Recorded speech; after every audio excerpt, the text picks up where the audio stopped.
बिजली नगर निगम की 23 सब डिवीजनों के निजीकरण का विरोध तेज हो गया है। इसी कड़ी में 2 दिवसीय प्रदेश व्यापी हड़ताल में तमाम कर्मचारी संगठनों ने अपनी ताकत का एहसास करवाया। इस अवसर पर हिसार के क्रांतिमान पार्क में एकत्र हुए कर्मचारियों ने सरकार के खिलाफ जमकर प्रदर्शन किया। कर्मचारियों ने साफ कहा कि जब तक सरकार निजीकरण का फैसला वापस नहीं लेती, कर्मचारियों का विरोध जारी रहेगा।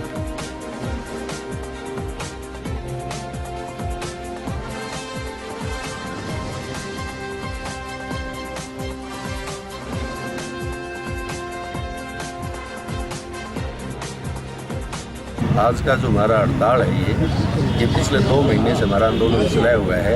शांतिपूर्ण तरीके से बेकायदा ये फैसला करके कि लाइट को छेड़छाड़ नहीं की जाएगी। निजीकरण के खिलाफ ये आंदोलन हमारा सरकार ने जानबूझ के हड़ताल पर ले आए हैं। हम लगातार प्रयास कर रहे थे कि हमारी इस वक्त डिमांड ये है कि निजीकरण आउटसोर्सिंग को बंद कर दो, कच्चे कर्मचारियों को पक्का कर दो, जनता को 24 घंटे बिजली सस्ती दे दो, बेरोजगारों को जो 30,000 पद में खाली पड़े हैं उनके रेगुलर भर्ती से वो भर्ती कर दो, और जनता को सुविधा जो है इसमें सरकार आगे आके उसके सुधारीकरण का काम करे, निजीकरण का काम ना करे। इसलिए सरकार से हम बार बार अपील कर रहे हैं और आज भी हमारी अपील है सरकार से कि शांति प्रिय हमने किसी लाइट को बाधित नहीं किया है, बल्कि इमरजेंसी जो हमारे पॉइंट हैं, अस्पताल है, पब्लिक सप्लाई है जो पानी की, उनके फीडर अगर ब्रेकडाउन होते हैं तो भी हम हड़ताल को चालू। ये फैसला है ज्वाइंट एक्शन कमेटी का कि हम बिजली को बिल्कुल बाधित नहीं करेंगे और अपनी जनता को किसी प्रकार की कष्ट नहीं आने। 2 दिन की हड़ताल के बाद अगला कदम ज्वाइंट एक्शन कमेटी जो हमारी पावर बनी है उसके हाथ में वो 6 सदस्यीय कमेटी की मीटिंग होगी और अगला आंदोलन वही करेंगे।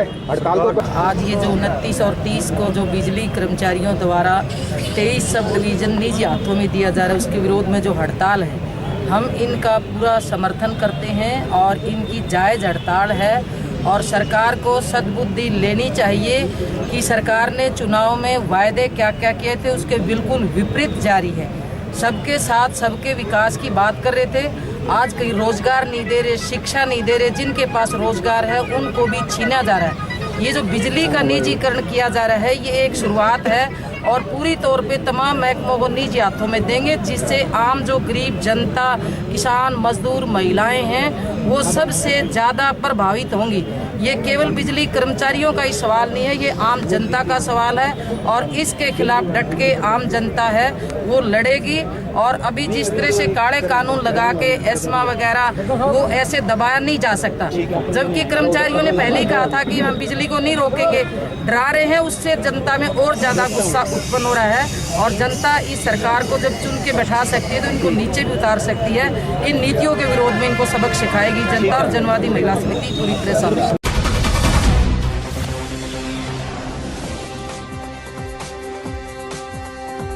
30 मई 2016 को केंद्रीय मंत्री बीबी हरसिमरत कौर बादल माता गंगा जी को समर्पित सम्मेलन की शुरुआत हल्का डेराबस्ती से करेंगे और बीबी जागीर कौर प्रधान स्त्री विंग पंजाब इस सम्मेलन की अगुवाई करेंगे। विधायक नरेंद्र कुमार शर्मा ने डेराबस्ती में एक प्रेस वार्ता में कहा कि माता गंगा जी को समर्पित सम्मेलन की शुरुआत पूरे पंजाब में की जाएगी और हरसिमरत कौर बादल मुख्य अतिथि के तौर पर यहाँ पर मौजूद होंगे और सम्मेलन की अगुवाई बीबी जागीर कौर प्रधान स्त्री विंग पंजाब हजारों की तादाद में महिलाओं के साथ पंजाब से शुरुआत की जाएगी।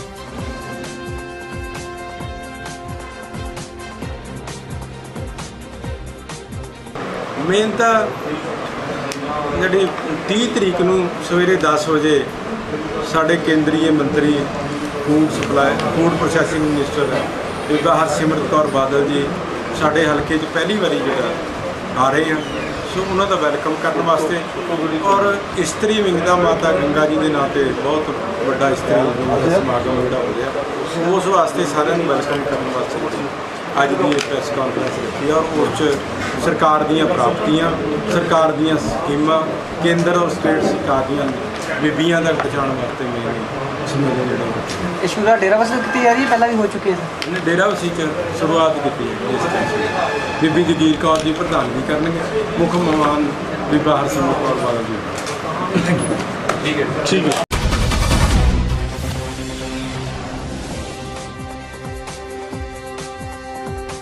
पंजाब के बीजेपी जिला कार्यालय में भारतीय जनता युवा मोर्चा हरियाणा के प्रदेश अध्यक्ष मनीष यादव ने एक प्रेस कॉन्फ्रेंस को संबोधित किया। वो 23 जून से 20 जुलाई तक युवा मोर्चा द्वारा हरियाणा में चलाए जा रहे प्रवास अभियान के तहत यहाँ पहुँचे। इस अभियान के माध्यम से हरियाणा के युवाओं को युवा मोर्चा के साथ जोड़ने का प्रयास किया जा रहा है, लेकिन मीडिया के युवा टीचरों को नौकरी न देने के सवाल पर कोई संतोषजनक जवाब नहीं दे पाए। जब हमारे संवाददाता द्वारा पूछा गया हरियाणा में गेस्ट टीचरों को क्यों हटाया गया, उन्होंने कहा कि सिर्फ संगठन के बारे में ही सवाल किए जाएं। हैरानी की बात यह है कि क्या भारतीय जनता युवा मोर्चा बीजेपी का हिस्सा नहीं है?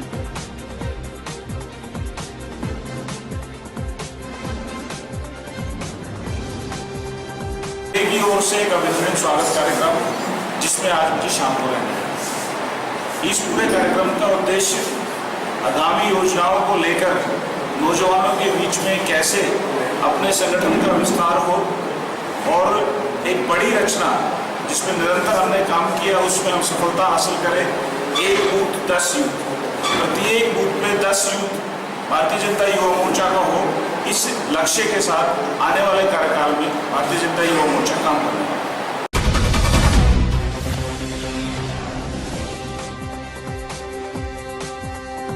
पंजाब के बठिंडा पुलिस ने कुछ दिन पहले हुए अनदेख कत्ल को सुलझाने की बात कही है। मामला नाजायज संबंधों का है। बठिंडा पुलिस के एसपी गुरमीत सिंह ने बताया कि 1 जून को गांव भागी बांदर से एक पुलिस का शव मिला था, जिसके आधार पर पुलिस ने कत्ल का केस दर्ज किया था। पुलिस की इस पूरे मामले में SIT बनाई गई थी, जिसने पूरे मामले को संजीदगी से लेते हुए पूरे कत्ल का खुलासा किया। जिस व्यक्ति का कत्ल हुआ था उसका नाम बिट्टू सिंह था। सुखबीर कौर ने अपने पति और उसके दोस्तों के साथ स्कीम बनाकर उसका कत्ल कर दिया। इन लोगों ने उसे घर बुलाकर उसका कत्ल कर दिया, जिसके 4 आरोपी थे, जिसमें 3 को गिरफ्तार कर लिया गया है, जबकि 1 फरार है। उसे भी जल्द गिरफ्तार करने की बात पुलिस कह रही है।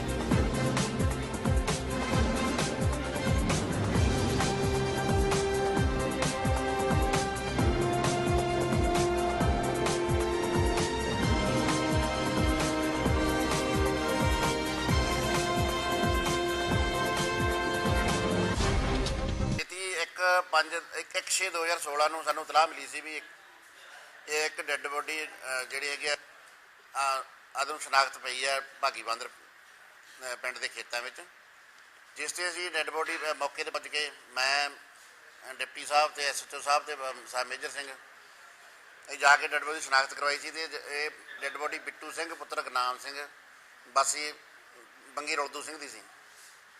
ਅਤੇ ਜਿਸ ਦੇ ਅਸੀਂ ਆਧਾਰ ਫਿਰ ਉਹਦੀ ਜਿਹੜੀ ਬਿੱਟੂ ਸਿੰਘ ਦੀ ਪਤਨੀ ਦੇ ਬਿਆਨ ਦੇ ਆਧਾਰ 'ਤੇ ਵੀ ਮੇਰਾ ਪਤੀ ਬੀਤੀ ਰਾਤ 10 ਵਜੇ ਕਿਸੇ ਦਾ ਫੋਨ ਆਉਣ 'ਤੇ ਘਰੋਂ ਗਿਆ ਸੀ ਬਾਹਰ, ਅਤੇ ਜੋ ਮੁੜ ਕੇ ਨਹੀਂ ਵਾਪਸ ਨਹੀਂ ਆਇਆ। ਸਵੇਰੇ ਸਾਨੂੰ ਪਤਾ ਲੱਗਾ ਵੀ ਉਹਦੀ ਡੈਡ ਬੋਡੀ ਪਿੰਡ ਭਾਗੀ ਬਾਂਦਰ ਦੇ ਖੇਤਾਂ 'ਚ ਪਈ ਹੈ, ਜਿਸ ਦੇ ਆਧਾਰ 'ਤੇ ਅਸੀਂ 302 34 IPC ਤਹਿਤ ਮੁਕੱਦਮਾ ਦਰਜ ਕਰ ਦਿੱਤਾ ਗਿਆ ਸੀ ਤਲਵੰਡੀ ਸਾਬੋ ਵਿਖੇ। ਉਸ ਤੋਂ ਬਾਅਦ ਇਹ ਸੈੱਟ ਬਣੀ ਸੀ ਮੁਕੱਦਮੇ ਸੰਬੰਧੀ, ਅਤੇ ਜਿਹਦੇ ਵਿੱਚ ਮੇਰੇ ਤੋਂ ਬਿਨਾਂ DSP ਸਾਹਿਬ ਸਰ ਆਪਣੇ SHO ਸਾਹਿਬ ਤਲਵੰਡੀ ਸਾਬੋ ਅਤੇ ਮੇਜਰ ਸਿੰਘ ASI ਅਤੇ ਸਾਰਿਆਂ ਅਸੀਂ ਤਹਿਕੀਕਾਤ ਕੀਤੀ। ਅਤੇ ਜਿਸ 'ਤੇ ਮਾਮਲਾ ਇਹ ਸਾਹਮਣੇ ਆਇਆ ਵੀ ਜਿਹੜੀ ਜਨਾਨੀ ਹੈ ਸੁਖਜੀਤ ਕੌਰ ਪਤਨੀ ਰਾਜਾ ਸਿੰਘ ਕੌਮ ਮਜ਼੍ਹਬੀ ਵਾਸੀ ਲੱਲੇਆਣਾ, ਇਹਦੇ ਜਿਹੜਾ ਮਰਨ ਵਾਲਾ ਬਿੱਟੂ ਸਿੰਘ ਉਹਦੇ ਨਾਲ ਨਜਾਇਜ਼ ਸੰਬੰਧ ਸੀਗੇ ਕਰੀਬ 1 ਸਾਲ ਤੋਂ। ਅਤੇ ਜਿਹੜਾ ਜਨਾਨੀ ਦੇ ਘਰ ਪਰਿਵਾਰਕ ਮੈਂਬਰਾਂ ਨੂੰ ਪਤਾ ਲੱਗ ਗਿਆ ਸੀ ਇਹਦੇ ਰਿਲੇਸ਼ਨ ਦਾ, ਅਤੇ ਜਨਾਨੀ ਨੂੰ ਉਹਨਾਂ ਨੇ ਰੋਕਿਆ ਸੀ ਇਹ ਕਰਨ ਤੋਂ ਵੀ ਨਾ ਉਹ ਮੁੰਡੇ ਨਾਲ ਰੈਕਨਸਿਲੇਸ਼ਨ, ਅਤੇ ਇਹ ਵੀ ਮਾੜੀ ਗੱਲ ਆ। ਫਿਰ ਜਨਾਨੀ ਨੇ ਜਦੋਂ ਉਹਨੂੰ ਕਿਹਾ ਬਿੱਟੂ ਸਿੰਘ ਨੂੰ ਵੀ ਤੁਸੀਂ ਇੱਥੇ ਨਾ ਆਇਆ ਕਰੋ, ਪਰ ਉਹ ਬਿੱਟੂ ਸਿੰਘ ਧੱਕੇ ਨਾਲ ਘਰੇ ਆਉਂਦਾ ਰਿਹਾ, ਅਤੇ 1-2 ਵਾਰ ਉਹਨੇ ਮੋਟਰਸਾਈਕਲ ਵੀ ਦਰਵਾਜ਼ੇ 'ਚ ਮਾਰਿਆ, ਇਹਨੇ ਗੁੱਸੇ 'ਚ ਵੀ ਦਰਵਾਜ਼ਾ ਨਹੀਂ ਖੋਲ੍ਹਦੇ, ਜਿਸ 'ਤੇ ਫਿਰ ਜਨਾਨੀ ਦੇ ਮਨ 'ਚ ਆ ਗਈ ਕਿ ਇਹ ਹੁਣ ਮੇਰੀ ਬੇਇੱਜ਼ਤੀ ਕਰ ਰਿਹਾ ਬੰਦਾ, ਅਤੇ ਕਿਉਂ ਨਾ ਇਹਨੂੰ ਖਤਮ ਕਰਤਾ ਜਾਵੇ। ਫਿਰ ਇਸਨੇ ਆਪਣੇ ਪਤੀ ਨਾਲ ਗੱਲ ਕਰਕੇ ਅਤੇ ਹੋਰ 2 ਬੰਦੇ ਨਾਲ ਸ਼ਾਮਲ ਕੀਤੇ ਪਿੰਡ ਦੇ, ਜਿਹੜੇ ਇਹਦੇ ਪਤੀ ਰਾਜਾ ਸਿੰਘ ਦੇ ਦੋਸਤ ਸੀਗੇ, ਅਤੇ ਇਹਨਾਂ ਨੇ ਫਿਰ ਸਕੀਮ ਬਣਾਈ ਵੀ ਇਹਨੂੰ ਬੰਦੇ ਨੂੰ ਇੱਥੇ ਟੈਲੀਫੋਨ ਕਰਕੇ ਬੁਲਾਇਆ ਜਾਵੇ। ਇਹਨਾਂ ਨੇ 31 ਰਾਤ ਨੂੰ ਫਿਰ ਇਹਨਾਂ ਨੇ ਟੈਲੀਫੋਨ ਕਰਕੇ ਉਹ ਬੰਦੇ ਨੂੰ ਬੁਲਾਇਆ ਉੱਥੇ ਆਪਣੇ ਘਰੇ ਟੈਲੀਫੋਨ ਕਰਕੇ, ਅਤੇ ਫਿਰ ਜਦੋਂ ਆਇਆ ਬੱਚੇ ਇਹਨਾਂ ਨੇ ਆਪਦੇ ਖੱਬੇ ਸੱਜੇ ਕਰਤੇ, ਅਤੇ ਆਪ ਜਿਹੜੇ 4 ਮੈਂਬਰ ਸੁਖਜੀਤ ਕੌਰ, ਉਸਦਾ ਪਤੀ ਰਾਜਾ ਸਿੰਘ, ਉਹਦੇ ਪਤੀ ਦਾ ਦੋਸਤ ਊਧਮ ਸਿੰਘ ਘੁੱਦੂ, ਅਤੇ ਇੱਕ ਮੁੰਡਾ ਕੁਲਵਿੰਦਰ ਸਿੰਘ ਇਹ ਰਜਿੰਦਰ ਸਿੰਘ ਹੈ ਪਿੰਡ ਦਾ ਹੀ, ਅਤੇ ਇਹਨਾਂ 4 ਜਣਿਆਂ ਨੇ ਫਿਰ ਇਹ ਬਹਿ ਗਏ ਘਰ ਦੇ ਪਿਛਲੇ ਪਾਸੇ ਹੋ ਗਏ, ਅਤੇ ਲੇਡੀ ਜਿਹੜੀ ਹੈ 3 ਬੰਦੇ ਪਿੱਛੇ ਬਹਿ ਗਏ, ਅਤੇ ਲੇਡੀ ਜਿਹੜੀ ਹੈ ਉਹ ਕਮਰੇ 'ਚ ਰਹੀ। ਜਦੋਂ ਆਇਆ ਤਾਂ ਇਹਨਾਂ ਨੇ ਵਸਾ ਕੇ ਉਸਦੇ ਸਿਰ 'ਚ ਜਿਹੜਾ ਹੈਗਾ ਮੰਜੇ ਦੀ ਆਪਣਾ ਬਾਹੀ ਉਹ ਮਾਰੀ, ਤੇ ਬੰਦਾ ਥਾਂ ਹੀ ਉਹ ਮਰ ਗਿਆ ਤੇ ਉਹਦੀ ਡੈੱਡ ਬੋਡੀ ਜਿਹੜੀ ਆ ਰਾਜਾ ਸਿੰਘ ਜਿਹੜਾ ਹੈਗਾ ਸੁਖਜੀਤ ਕੌਰ ਦਾ ਪਤੀ ਉਹਨੇ ਅਤੇ ਉਹਦੇ ਦੋਸਤ ਉਦੋਂ ਲਈ ਘੁੱਦੂ ਨੇ ਆਪਣੇ ਮੋਟਰਸਾਈਕਲ ਤੇ ਰੱਖ ਕੇ ਤੇ ਭਾਗੀ ਬਾਂਦਰ ਦੇ ਖੇਤਾਂ ਵਿੱਚ ਸੁੱਟਿਆ ਦੀ ਸੀ।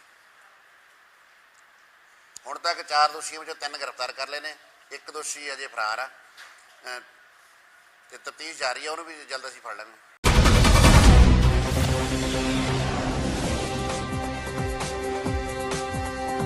जम्मू कश्मीर में हुए आतंकी हमले में शहीद हुए मेरठ के सीआरपीएफ के जवान सतीश मावी के घर भाजपा के राष्ट्रीय कार्यकारिणी के सदस्य व पूर्व प्रदेश अध्यक्ष लक्ष्मीकांत वाजपेयी परिजनों को सांत्वना देने पहुंचे। वाजपेयी ने परिजनों को सांत्वना दी कि वो इस विषय में गृह मंत्री राजनाथ सिंह से भी परिजनों को हर संभव मदद दिलाने की अपील करेंगे। साथ ही उनकी ये कोशिश भी रहेगी कि इस तरह की घटना की पुनरावृत्ति दोबारा न हो।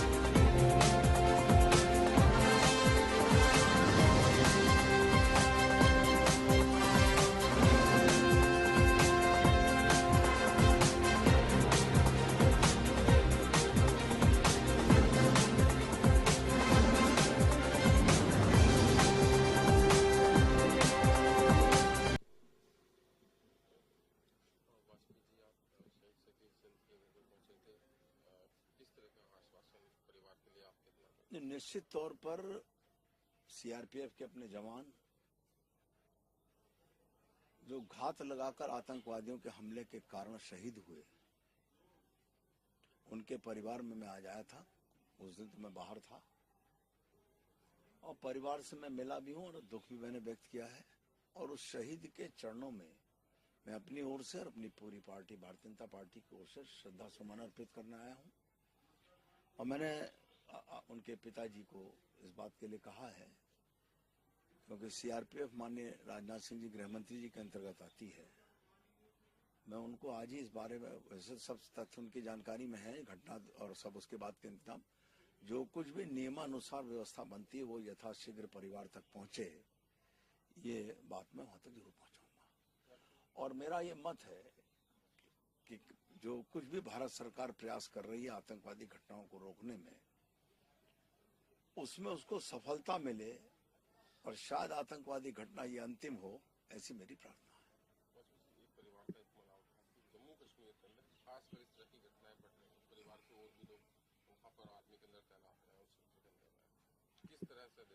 अब मैं इस तथ्य को तो नहीं कह सकता कि घटनाएं बढ़ी हैं या उतनी हैं, लेकिन अगर एक भी घटना होती है तो उचित तो है नहीं, और घटना रोकी जानी चाहिए और घटना का प्रतिकार होना चाहिए, ये एक भावना जो है मैं उससे सहमत हूं।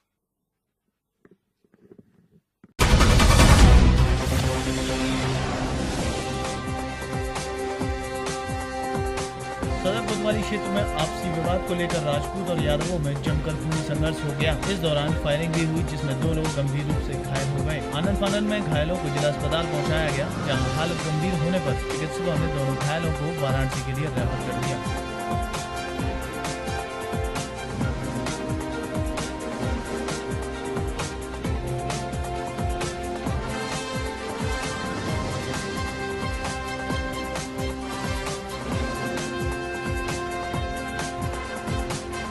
मामला है, पुरानी केस थी एक चक्रोट फेंकने का, जिसमें एक शहजाद यादव नाम का जमीन था। वो अपने जमीन से मिट्टी दे रहा था, ये लोग जबरी करे घर के साइड से खन रहे थे और वो अकेला था। वहीं पर लोगों ने 10 गुंडा पार्टी हैं, वो सबों से पढ़ाई लिखाई से कुछ से नहीं मतलब है, खाली डकैती डालते हैं, कत्ल करते हैं और लोगों को सताते हैं। और पुलिस उतना इंटरेस्टेड नहीं हुई, वरना आज का दोबारा जो कांड हुआ नहीं होता। और असलहा सब अवैध असलहा उसके यहाँ है, कम से कम 20 असलहा है उसके पास, और लाइसेंसी बंदूक केवल एक है। आज 10 सब कट्टा चला रहे थे और दीवार छिदा गई है।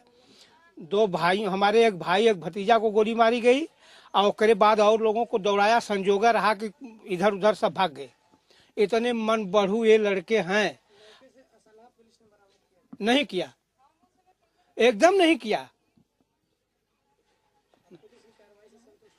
इसके पहले में तो हम संतुष्ट नहीं है, आज जो करें। हमारी डिमांड यह है कि वो सबों को जो अवैध असलाह से गोली चलाए हैं, अटैक टू मर्डर किए हैं, हमारा भाई बच गया तो ठीक है, नहीं तो उसको मरना ही मरना है। और कमलापति त्रिपाठी से ट्रामा सेंटर भेजा गया। ट्रामा सेंटर में ऑपरेशन के लिए लाइन में लगा हुआ है। अब गोली छर्रा निकले न निकले, अब क्या है। प्रशासन से हम ये चाह रहे हैं कि इनके साथ इतना काम मतलब व्यवहार किया जाए कि दोबारा नाम न ले गांव में किसी भी गरीब आदमी को मार देते हैं। सब गरीब आदमी कहीं जाता नहीं है, और जब वो हमारे दरवाजे पर चढ़ के मार सकते हैं तो ये गांव में कोई की औकात नहीं है कि उन सबों को रोक सके। और गोली लग गई, भाई हमारा खुद का है, गोली लग गई, भगवान है, भोलेनाथ है, बच जाएगा तो ठीक ही है। आज बनौली में एक सामान्य विवाद को लेकर के दो पक्षों में झगड़ा हो गया, जिसमें एक पक्ष ने फायरिंग की, जिसके चलते दो लोग जख्मी हो गए, जिसमें उन्हें ट्रामा सेंटर में भर्ती कराया गया है। जो हमलावर पक्ष था उसके 5 लोगों को गिरफ्तार कर लिया गया है। तफ्तीश जारी है। गाँव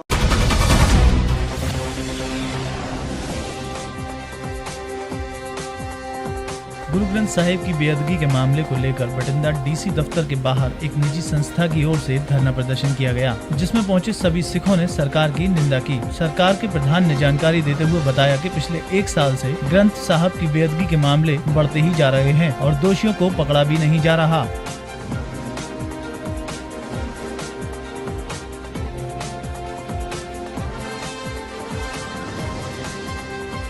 मेन साडा ये है जी भी बेअदबियां 1 साल तो हो रही लगातार, दोषी फड़े नहीं जा रहे। भाई भगता पिंड में 25 तरीक नूं रात नूं मतलब फिर बेअदबी कर दी गई है, जबकि पहली बेअदबी का 26 नूं पश्चाताप है। जे 26 तरीक नूं पश्चाताप है तो 25 की रात नूं बेअदबी फिर कर दी जाती है। उत्थे देश के प्रधानमंत्री का नाम लिखा जाता उस बेअदबी वाले अंगां दे उत्ते। मोदी जिंदाबाद, RSS जिंदाबाद। हुण जां साडे मन 'च शंका है भी जे देश के प्रधानमंत्री का नाम लिख के बेअदबी वाले अंगां दे उत्ते सिटिया जांदा ते जां तां जे प्रधानमंत्री जी चुप बैठे आ फिर तां जां तां उन्हां दी सिद्धी शमूलीयत आ। जे उन्हां दी सिद्धी शमूलीयत नहीं ते फिर गुरबाणी तो वड्डे प्रधानमंत्री जी नहीं हो सकते। फिर वो जिहड़ी ये लोग ये शरारत कर रहे आ, पंजाब की फिजा नूं अग लाउण दी गल कोशिश की जा रही है, फिर वो नंगिया करन, क्योंकि ये कोई छोटा मुद्दा नहीं है। नाल दी नाल कुरान शरीफ नूं टारगेट बनाया जा रहा ते एक हफ्ते दे विच किते 2 वारी किते 4 वारी रोज़ बेअदबी हो रही है। जे असीं कोटकपुरा चौंक शांतमई धरने दिते सी, डांगा भराइयां गईयां, 2 सिंह शहीद कर दिते गए, कोई इंसाफ नहीं।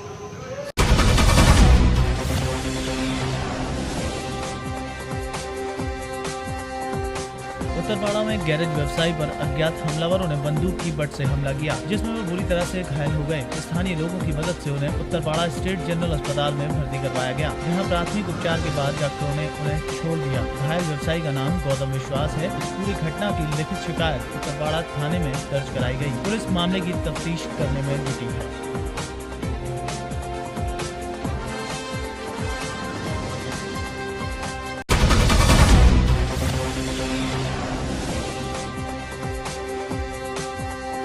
पंजाब में आने वाले चुनावों को लेकर हर पार्टी अपने द्वारा करवाए गए कामों को जनता तक पहुंचाने के लिए हर तरह के हथकंडे अपना रही है। वहीं अकाली दल अपनी हैट्रिक बनाने के लिए जी तोड़ मेहनत कर रहा है। पंजाब के मुख्यमंत्री प्रकाश सिंह बादल और उप मुख्यमंत्री सुखबीर सिंह बादल गांव-गांव जाकर संगत दर्शन करने में जुटे हुए हैं। मोगा के कस्बा बड़नी कलान में करीब 42 गाँव की पंचायतों की शिकायतों को सुना और उन्हें तुरंत हल करने के लिए अधिकारियों को निर्देश भी दिए। इस मौके पर उनके साथ खेतीबाड़ी मंत्री तोता सिंह के अलावा जिला के 3 विधानसभा के हल्का विधायक भी मौजूद रहे।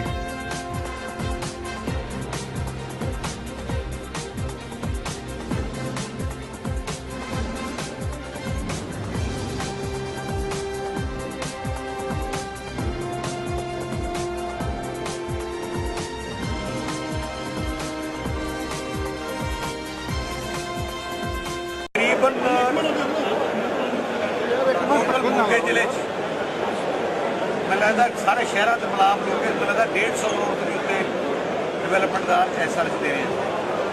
अज मैं कल्ले अज तकरीबन अज तक कल 30 करोड़ रुपया असी पिंडा की डिवेलपमेंट वास्ते दे रहे हैं। इन्ना पैसा अज तक मैं लगता 50 साल गया। ਪੂਰੇ ਪੰਜਾਬ 'ਚ ਵੱਡੇ ਪੱਧਰ ਤੇ ਡਿਵੈਲਪਮੈਂਟ ਦਾ ਕੰਮ ਚੱਲ ਰਿਹਾ। ਸੜਕਾਂ ਦੀ ਕੰਮ ਚੱਲ ਰਹੀ ਹੈ, ਸੀਵੇਜ ਵਾਟਰ ਸਪਲਾਈ ਦਾ ਕੰਮ ਚੱਲ ਰਿਹਾ, ਬਿਜਲੀ ਦੀ ਸਮੱਸਿਆ ਦਾ ਬਿਲਕੁਲ ਹੱਲ ਕਰ ਰਿਹਾ। ਸੋ ਜਿਹੜੀ ਸਾਡੀ ਸਰਕਾਰ ਹੈ 9 ਸਾਲਾਂ ਦੇ ਵਿੱਚ, ਮੈਂ ਚੈਲੰਜ ਕਰਦਾ ਕਿਸੇ ਨੂੰ ਵੀ ਕਿ ਸਾਡੇ ਨਾਲ ਮੁਕਾਬਲਾ ਡਿਵੈਲਪਮੈਂਟ ਦੇ ਕਰੋ। ਜਿਹੜੀ ਦੂਜੇ ਹੈਗੇ ਆਪਣੇ, ਅੱਜ ਆਪ ਪਾਰਟੀ ਦਾ ਅਸਲੀ ਚਿਹਰਾ ਸਾਹਮਣੇ ਆ ਗਿਆ। ਅੱਜ ਉਹ ਜਿਹੜਾ ਹੈਗਾ ਇਹਨਾਂ ਦਾ ਛੋਟੇਪੁਰ, ਉਹਨੇ ਬਿਆਨ ਦਿੱਤਾ ਕਿ ਜਦੋਂ ਸਾਡੀ ਸਰਕਾਰ ਆਊਗੀ ਅਸੀਂ ਟਿਊਬਵੈੱਲ ਦੇ ਬਿੱਲ ਰਿਵਿਊ ਕਰਾਂਗੇ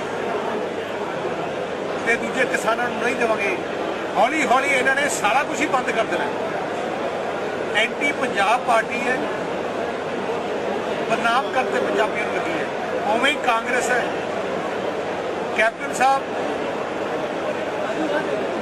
5 ਸਾਲ ਮੁੱਖ ਮੰਤਰੀ ਰਹੇ, ਕਿਤੇ ਦਿਖਾਈ ਦਿੱਤੇ ਨਾ? ਉਹਨਾਂ ਕੋਲੇ ਕਿਤੇ ਵੀ ਬਿਆਨ ਸੁਣ ਲਓ ਉਹਨਾਂ ਦਾ, ਕਿਤੇ ਆਪਣੇ ਸਮੇਂ ਦੇ ਕੀਤੀ ਇੱਕ ਨਿਸ਼ਾਨੀ ਨਹੀਂ ਦੱਸਦੇ। ਮੈਂ ਤਾਂ ਚੈਲੰਜ ਕਰਦਾ ਕੈਪਟਨ ਸਾਹਿਬ ਨੂੰ ਕਿ ਸਾਨੂੰ ਆਹੀ ਦੱਸ ਦੇਣ ਕਿ ਪਿਛਲੇ 5 ਸਾਲ ਜਦੋਂ ਮੁੱਖ ਮੰਤਰੀ ਸੀ ਇੱਕ ਚੀਜ਼ ਵੀ ਦੱਸ ਦੇਣ, ਜੇ ਉਹਨਾਂ ਨੇ ਕੋਈ ਇੱਕ ਚੀਜ਼ ਬਣਾਈ ਹੈ, ਨਿਸ਼ਾਨੀ ਪੰਜਾਬ ਦਾ। ਸਰ, ਕਾਂਗਰਸ ਵੱਲੋਂ ਆਸ਼ਾ ਕੁਮਾਰੀ ਨੂੰ ਲਿਆਂਦਾ ਗਿਆ ਪੰਜਾਬ ਪ੍ਰਭਾਰੀ, ਉਹਨਾਂ ਦੇ ਉੱਤੇ ਪਹਿਲਾਂ ਹੀ ਮੈਂ ਉਹਦੇ ਜਾਣਾ ਨਹੀਂ ਚਾਹੁੰਦਾ। ਮੈਂ ਕਹਿੰਦਾ ਉਹਨਾਂ ਕੋਲੇ ਭਾਵੇਂ ਮੈਂ ਕਹਿੰਦਾ ਰਾਹੁਲ ਗਾਂਧੀ ਨੂੰ ਬਣਾ ਲੈਣ, ਫਿਰ ਵੀ ਨਹੀਂ ਇਹਨਾਂ ਜ਼ਮਾਨਤ ਜ਼ਬਤ ਨਹੀਂ ਹੋਣੀ, ਸਾਰੀ ਜ਼ਮਾਨਤ ਜ਼ਬਤ ਹੋ ਜਾਣੀ ਇਹਨਾਂ ਦੀ। ਇਹਨਾਂ ਨੂੰ ਕਾਂਗਰਸ ਨੂੰ ਹੁਣ ਬਚਾ ਨਹੀਂ ਸਕਦਾ। ਵੱਡੇ ਤੋਂ ਵੱਡੇ ਡਾਕਟਰ ਵੀ ਲਿਆਉਣ ਨਹੀਂ ਬਚਾ ਸਕਦਾ। ਇਹਦਾ ਇਹਨਾਂ ਦਾ ਕਾਂਗਰਸ ਦਾ ਕੈਂਸਰ ਦਾ ਫਾਈਨਲ ਲਾਸਟ ਸਟੇਜ ਹੁੰਦੀ ਹੈ ਜੋ ਕੈਂਸਰ ਦੀ, ਉਹਦੇ ਬਾਅਦ ਕੋਈ ਨਾ ਡਾਕਟਰ ਵੀ ਕਹਿ ਦਿੰਦੇ ਕਿ ਚਲੋ ਉਸ ਸਟੇਜ ਤੇ ਕਾਂਗਰਸ ਪਹੁੰਚ ਗਈ ਹੈ। ਸਰ, ਸਿੱਧੂ ਨੂੰ ਲਿਆਂਦਾ ਜੀ ਕੋਰ ਕਮੇਟੀ ਦੇ ਵਿੱਚ, ਉਹ ਬੀਜੇਪੀ ਦਾ ਅੰਦਰੂਨੀ ਮਾਨੂ ਹੈ। ਸਾਨੂੰ ਕੋਈ ਪ੍ਰੋਬਲਮ ਨਹੀਂ, ਜਿਹਨੂੰ ਮਰਜ਼ੀ ਲਿਆਉਣ, ਉਹਦੇ ਕੋਲ ਨਾਰਾਜ਼ਗੀ ਦੂਰ ਕਰਨਾ ਸੀ। ਸਾਨੂੰ ਕੋਈ ਪ੍ਰੋਬਲਮ ਨਹੀਂ, ਸਾਡੀ ਕੋਈ ਨਾਰਾਜ਼ਗੀ ਹੈ ਹੀ ਨਹੀਂ ਉਹਨਾਂ ਨਾਲ। ਮੈਂ ਤਾਂ ਪਹਿਲੇ ਵੀ ਕਿਹਾ ਕਿ ਮੇਰਾ ਬਹੁਤ ਕੋਰਡੀਅਲ ਰਿਲੇਸ਼ਨਸ਼ਿਪ ਹੈ ਤੇ ਮੈਂ ਨਾਲ ਕਿਤੇ ਸਾਡੀ ਨਾਰਾਜ਼ਗੀ ਨਹੀਂ। ਬਟ ਸਿੱਧੂ ਮੈਡਮ ਤਾਂ ਹਮੇਸ਼ਾ ਅਗੇਂਸਟ ਹੀ ਹੁੰਦੇ ਨੇ। ਉਹ ਫਿਰ ਸਿੱਧੂ ਮੈਡਮ ਦੱਸ ਸਕਦੇ ਆ, ਮੈਂ ਤਾਂ ਨਹੀਂ ਦੱਸ ਸਕਦਾ। ਸਾਡੇ ਦਿਨ ਨੇ ਕਿਹਾ ਸੀ ਵੀ ਉਮੀਦਵਾਰਾਂ ਦਾ 6 ਮਹੀਨੇ ਪਹਿਲਾਂ ਐਲਾਨ ਜ਼ਿਆਦਾ ਮੰਗ ਰਹੀ ਹੈ ਜੀ, ਐਲਾਨ ਕਰ ਰਹੇ ਉਮੀਦਵਾਰਾਂ ਦਾ। ਹਾਂਜੀ, ਤੁਸੀਂ ਇਹਨਾਂ ਦਿੱਤਾ ਸੀ ਬਿਆਨ ਵਿੱਚ ਚੋਣਾਂ ਤੋਂ 6 ਮਹੀਨੇ ਪਹਿਲਾਂ ਅਸੀਂ ਐਲਾਨ ਕਰਤਾ ਸੀ।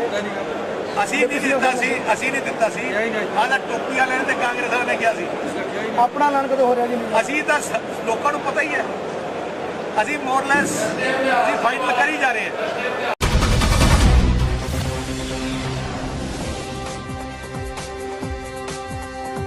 प्रदेश के बिजली कर्मचारियों की प्रस्तावित देशव्यापी हड़ताल के मद्देनजर राज्य सरकार ने 6 माह के लिए आवश्यक सेवा अनुरक्षण अधिनियम एस्मा लगा दिया है, यानी कर्मचारी हड़ताल पर नहीं जा सकेंगे। अगर वे ऐसा करते हैं तो यह अवैध और दंडनीय होगा। एस्मा के पीछे सरकार की मंशा है कि जनजीवन को प्रभावित करने वाली आवश्यक सेवाओं की बहाली सुनिश्चित रखे। उधर बिजली कर्मचारी हड़ताल पर अड़े हैं और कई कर्मचारी संगठनों ने भी उन्हें पूर्ण समर्थन का ऐलान किया है। ऐसी स्थिति में सरकार व कर्मचारियों के बीच टकराव तय है। देखने वाली बात होगी कि सरकार कैसे निपट पाती है।